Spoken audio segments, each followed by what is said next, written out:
Chapitre numéro 8 de SES. Quelle est l'action de l'école sur les destins individuels et sur l'évolution de la société?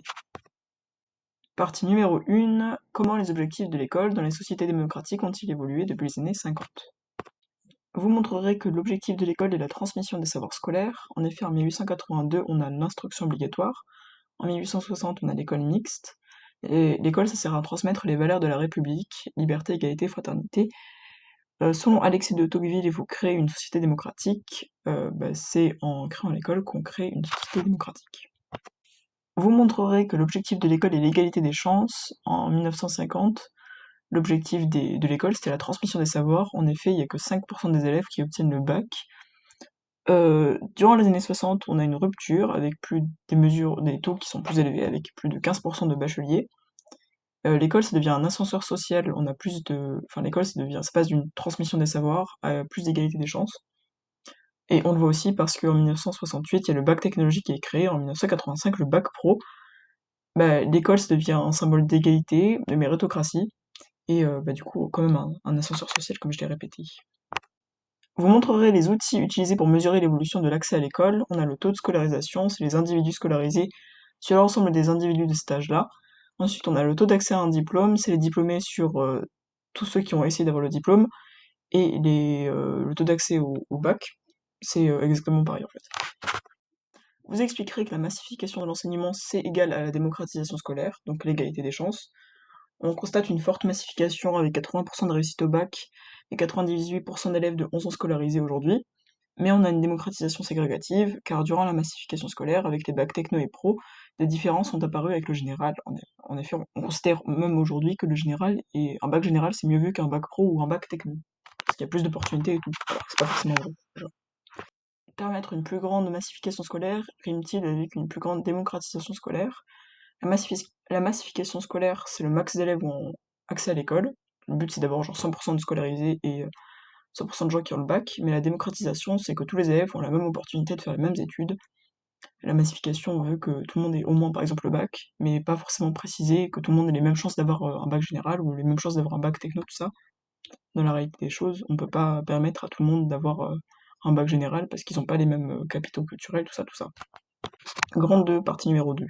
Quels sont les facteurs explicatifs des inégalités de réussite scolaire dans la construction des trajectoires individuelles de formation? Présenter les facteurs, il y a l'origine sociale, à 40 riches et pauvres, et ensuite d'autres facteurs. Vous présenterez le rôle de l'école, de la famille dans la réussite scolaire. L'école, elle reproduit les inégalités scolaires. On constate que les classes de ZEP, zone exclusive prioritaire, sont souvent surpeuplées. Or, plus on augmente le nombre d'élèves dans une classe, plus l'apprentissage baisse. Du coup, l'école, elle reproduit les inégalités scolaires parce que on constate que plus le temps passe, plus il y a des élèves dans les classes. Il n'y a pas forcément assez de profs pour compenser. Enfin voilà. Et du coup, ça participe aux inégalités. L'effet maître et l'effet établissement. Un prof convaincu que ses élèves vont réussir va les faire réussir. Et un établissement qui est de bonne qualité dans un bon milieu va permettre de faire réussir les élèves. C'est l'effet maître et l'effet établissement. Et vice versa, du coup, si l'effet maître, le maître est mauvais et l'établissement est pas ouf. Vous expliquerez que les familles transmettent un capital culturel plus ou moins adéquat avec les exigences du système scolaire. Selon Pierre Bourdieu, le capital culturel est inégalement réparti entre les individus, car il est hérité des familles, et cela crée donc des inégalités dès le début. Vous montrerez des investissements et des stratégies scolaires différentes selon les ménages. On peut aussi citer Raymond Boudon, qui explique qu'il y a un calcul coût-avantage qui est effectué par les élèves selon les individus. Un élève d'un milieu aisé n'hésitera pas à faire de longues études parce que ses parents ont fait de longues études et parce que il faut donc reproduire leur production sociale, refaire leur production sociale, pardon. Si ton papa c'est un ingénieur, t'auras plus intérêt à faire ingénieur pour qu'il soit fier de toi, voilà, pour plein de raisons. Un élève de milieu plus pauvre pour faire une reproduction sociale, pour que ton père soit fier de toi par exemple, mais il aura pas forcément besoin de faire ingénieur et du coup il se dira que c'est moins important de faire de grandes études. Surtout que pour faire de longues études, souvent il faut payer assez cher. Enfin, pas toujours, mais pour beaucoup de cas. Et si l'élève, par exemple, il paye pour faire de longues études et qu'il les rate, il y a un risque important, et alors qu'aussi il travaille directement, il y aura moins de risques, et sa famille en voudra moins, et il s'en voudra moins. La carte scolaire. Alors, à cause du lieu de résidence des élèves, ils sont attribués aux établissements de secteurs parfois mal fréquentés. Les parents vont ainsi essayer de changer cette carte scolaire pour aider leur enfant à avoir la meilleure scolarité possible. Mais c'est souvent difficile de la changer cette carte scolaire.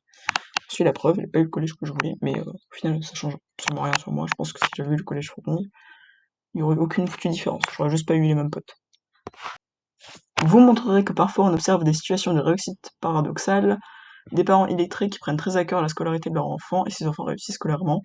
Aussi, on a eu un autre exemple, une famille avec deux aînés qui avaient justement eu ça, avec des parents qui ont pris très à cœur leur scolarité. Et du coup, même si les parents étaient illettrés, les aînés étaient pas du tout illettrés, et quand il y a eu des cadettes, elles ont pu demander de l'aide à leurs sœurs, et du coup elles ont pu très bien réussir dans la vie. Vous montrerez comment la socialisation selon le genre engendre-t-elle une réussite scolaire différenciée. On constate que les filles sont autant, si ce n'est plus diplômées que les garçons, mais pour autant on observe des différences de salaire. Et de plus, la socialisation différenciée encourage les garçons à être compétitifs et dynamiques, alors que les filles, on les encourage à être plus calmes, et du coup ça cause des inégalités.